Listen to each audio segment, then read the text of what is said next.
Assalamualaikum warahmatullahi wabarakatuh.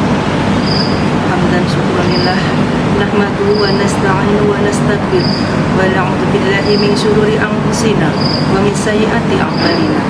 May yahdihillahu fala mudilla lahu wa may yudlil fala hadiya lahu. Asyhadu an la ilaha illallah wa asyhadu anna Muhammadan abduhu wa rasuluh. Pemirsa yang kami hormati, puji syukur senantiasa kita haturkan kepada Allah Subhanahu wa taala. Shalawat seiring salam kita panjatkan kepada Rasulullah Muhammad sallallahu alaihi wasallam, dan semoga kita semua selalu istiqomah dalam menjalankan sunnah-sunnah. Alhamdulillah, kita masih dipertemukan oleh Allah dengan bulan suci Ramadan, di mana puasa adalah merupakan salah satu dari rukun Islam yang kelima.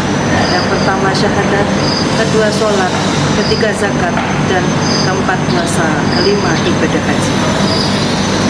Sholat adalah merupakan rukun Islam yang kelima, di mana kita semua wajib menjalankan sholat. As-sholatu imaduddin, sholat adalah tiang agama.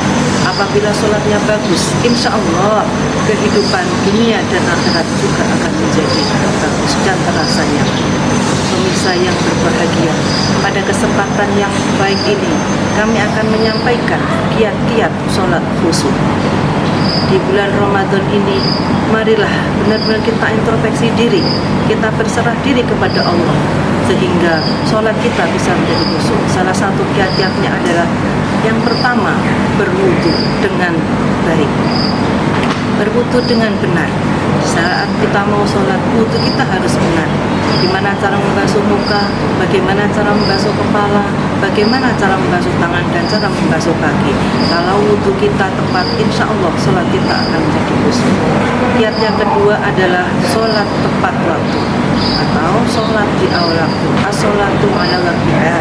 Kalau kita mau sholat di awal waktu, insya Allah mulai dari awal kita sholat sampai datang sholat berikutnya akan terasa nyaman hati kita, akan menjadi tenang pikiran kita. Namun kalau kita sholatnya di akhir waktu, pertama sholatnya tidak bisa tumakninah, yang kedua sholatnya akan tergesa-gesa, sehingga makna dari sholat itu tidak bisa terserap di dalam diri kita, sehingga benar-benar sholat tidak bisa. Inna sholata tanha 'anil fahsya'i wal munkar. Kalau kita sholatnya tergesa-gesa, insya Allah sholat akan tidak bisa mencegah kita dari perbuatan keji dan munkar. Yang ketiga adalah kita dalam sholat harus melihat tempat sujud kita, sehingga pikiran dan hati kita bisa terfokus kepada sujud kita, tidak kemana-mana.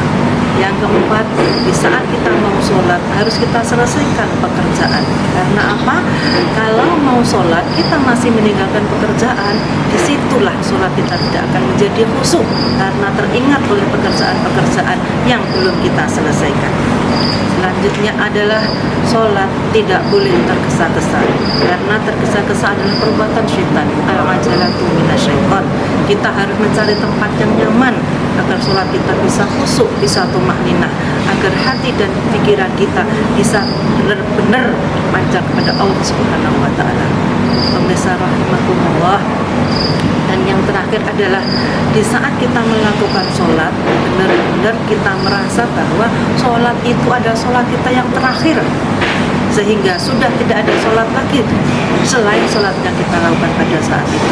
Apa yang kita lakukan, ibadah kita, apa yang kita lakukan, pekerjaan kita benar-benar maksimal adalah itu yang terakhir.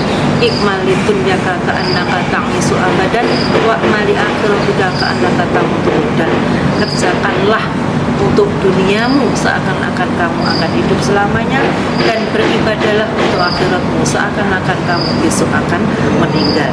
Kalau kita punya pemikiran dan niatan seperti itu, insya Allah sholat kita akan menjadi khusyuk, pikiran kita tenang, dan hati kita juga akan tenang. Benar-benar sholat ada asarnya pada kehidupan kita sendiri. Pemirsa yang dirahmati oleh Allah, sedikit yang bisa kami sampaikan, kurang lebihnya mohon maaf. Nasruminallah wa fadlullahi wa basyiril mu'minin. Wassalamualaikum warahmatullahi wabarakatuh.